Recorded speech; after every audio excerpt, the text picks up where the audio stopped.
Ron Paul Institute for Peace and Prosperity welcomes you to 5 Minutes, 5 Issues. Starting in 5, 4, 3, 2, 1. Hello, I'm Adam Dick, a Ron Paul Institute Senior Fellow. Let's start. Issue 1. Sometimes taxes are about more than just taking your money. They can also be about invading your privacy. Think of all the information the United States government collects, for example, through the submission of 1040 and other income tax forms. Now the California state government is considering taxing people for each mile they drive their cars. A report this week by Phil Mateer at KPIX-TV suggests a tax may be supported by putting tracking devices in cars. Issue 2. Stephen Nelson reported Wednesday at the Washington Examiner that the U.S. Food and Drug Administration has warned 2 companies to stop distributing Coco Loco, a snortable chocolate powder that the FDA calls a street drug alternative. Nelson explains that the snortable chocolate powder is like the cacao powder used in many foods, with the difference that it includes extra ingredients, such as B vitamins, ginkgo biloba, blood flow improving amino acid L-arginine, and the energy drink stimulants guarana and taurine. Issue 3.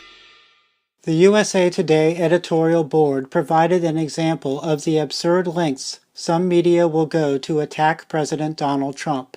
The editorial board began a Tuesday editorial by stating that Trump, in a recent Twitter post, was clearly implying that U.S. Senator Kirsten Gillibrand would trade sexual favors for campaign cash.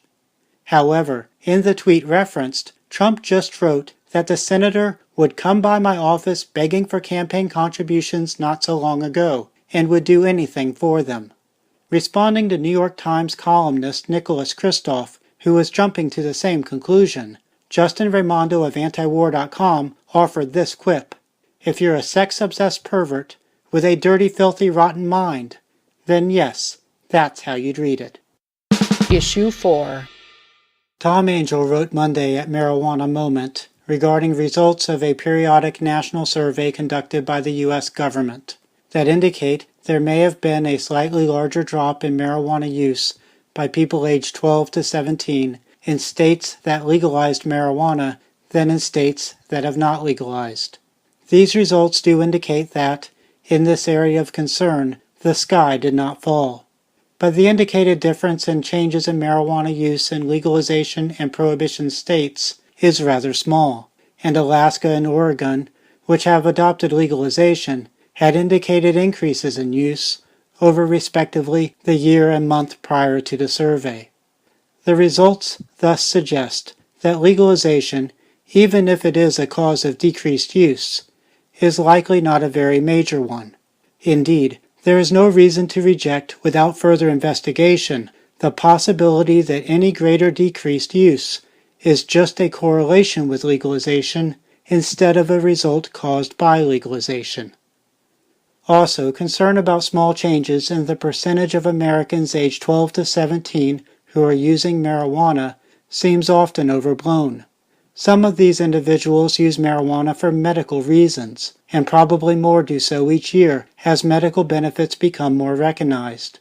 Further, through much of American history, a typical teenager would be done with school and working for a living. They were widely seen as young adults who should make major decisions regarding their lives. I am not worried if some more teenagers drink beer. Why should I be worried if some more consume marijuana? I'll leave the worrying to their parents. Issue 5.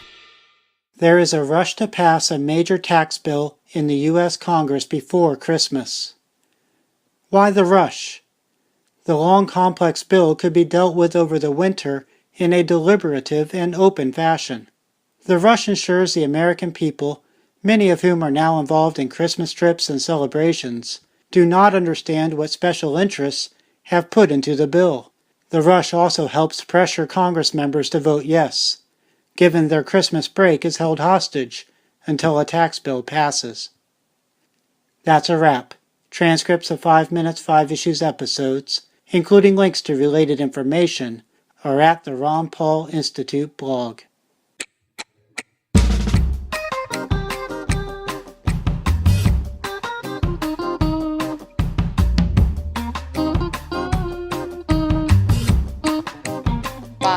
4, 3, 2, 1.